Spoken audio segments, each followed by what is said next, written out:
Hey, what's going on, you guys? My name is Alan, and I am going to be reviewing Chance's new album, Big Day. First of all, I think there's a lot of controversy over the album because Chance's album is quite different from some of his other projects. When you take a look at Acid Rap and Coloring Book, Big Day is nothing similar to those albums, but in some way it is the progression of Chance that I had anticipated.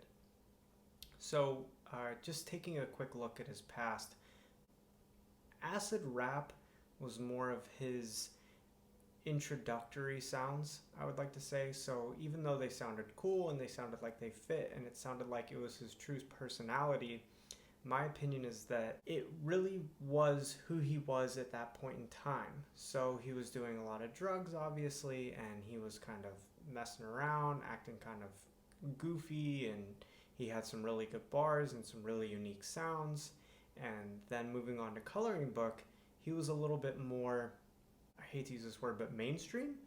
So it kind of aided to the ears of an everyday listener.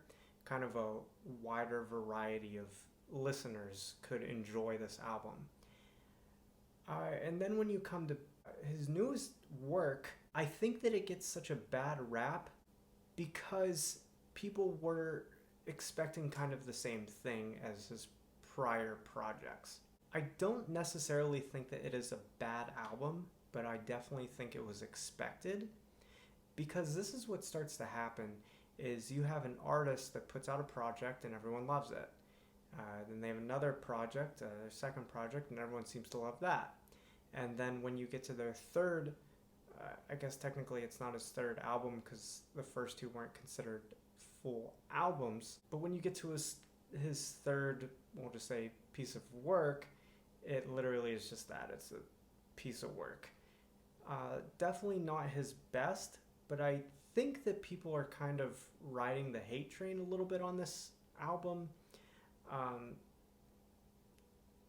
Simply because I think that's just how it works. People like to bandwagon the thoughts of others that they listen to. I'm not going to say that it was horrible. I actually kind of expected it because it seems like as artists put out more and more work, it kind of starts to decline from where they originated. So in a weird way, it's kind of nice because it's kind of seeing the evolution of Chance. So when he was single and when he was doing drugs, that's the type of music that he came out with. And now at this time in his life, some years later, he's off the drugs, he's married, and this is the type of music that he creates. So in a way, I can kind of respect that. You know, some of his lyrics definitely not as good as what they were, and a lot of the beats kind of sound like they just mesh together. It kind of sounds like you're listening to the same beat but a different type of song, or maybe BPM. So that got kind of old or annoying. What kind of upset me the most was the first 5 songs, minus of course Hot Shower, of course, were actually pretty good, and I was pretty impressed with the first, well, technically the first 5 songs excluding Hot Shower. I was pretty impressed with them. I thought they sounded really good. They had very much Chance, old school Chance the Rapper vibes. He always has pretty good intro songs.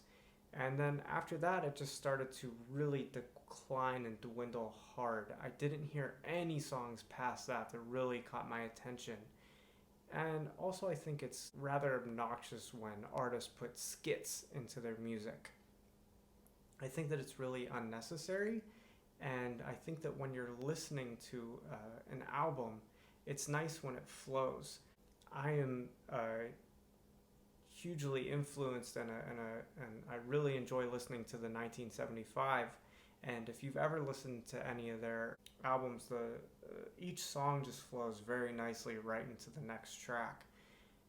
When you start throwing skits in there, they just seem like useless. It's a way to basically throw in more content. Like some YouTubers will purposely make their videos just over 10 minutes, like 10 minutes 2 seconds, 10 minutes 4 seconds, so that they can get that extra ad revenue just by throwing in useless material. And I think that this is something that artists do when they have skits. And I feel like that's been completely ignored, the useless skits that are in it.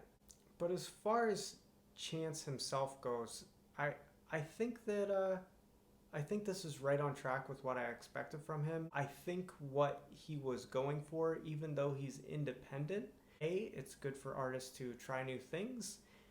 In this case, not so good. But also, I think artists like him, in order to keep this popularity and this train going, I think they want to break away from their cult following.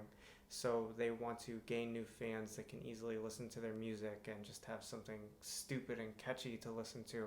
And I think that's what he was going for. I just think he went about it the wrong way. Maybe he just got overzealous or overconfident in himself and he ended up with this, or he was just trying something that didn't really appeal to his listeners, especially his close listeners, the ones that really enjoyed him from the beginning or even since Coloring Book. To be honest, I can't really blame him for his track like Hot Shower. I think that his close followers really enjoyed his uniqueness, and I think he tried to take a stab at what is popular right now, this useless kind of music. A lot of people say mumble rap, I just call it useless. And I think he was kind of trying to mimic that. Now, whether it was just to be funny or not, I definitely don't think it fit him. And I think that this is not the right direction he should take. I think that people like Chance for his uniqueness. And I think that when he tries to mimic what's popular now, it just doesn't suit him because that's just not him. So moving forward, I think that I definitely am not running away as a Chance the Rapper fan. I probably just will not listen to most of this album. I will probably just continue to listen to some of his past work, but I definitely don't blame him for trying new things. And I think that, of course, it takes a lot of time, it takes a lot of effort to put together an album, and I'm sure he put a lot of work into it. And I'm just going to scratch this one up as a loss and hope that the next one's going to be much better. I know as an artist myself, sometimes you occasionally run out of ideas or people want to hear the same thing over and over, but you yourself get bored of writing that and you want to come up with a new material that's kind of different. And so in saying that, I hope you guys did enjoy the video. Of course, if you want to like or share the video, go for it. And also, if you want to check out my personal music, you could check out my other channel, either on YouTube or Spotify or Apple Music, whatever streaming platform you use. It is Alan Exotic. Hopefully you enjoy my music as well. If you do, go ahead, listen to it, share it. If you don't, that's okay too. Everyone has different taste. Let me know in the comments what you think about the new Chance album. Try and maybe keep it kind of positive if you can. At least not too negative, because I know as an artist how much time and energy it does take to put something together, and it's really easy to sit behind a keyboard and just say, oh, that sucked. But if you didn't like it, at least give me some reasons on how you think that Chance could maybe improve from his prior work. Thanks for watching.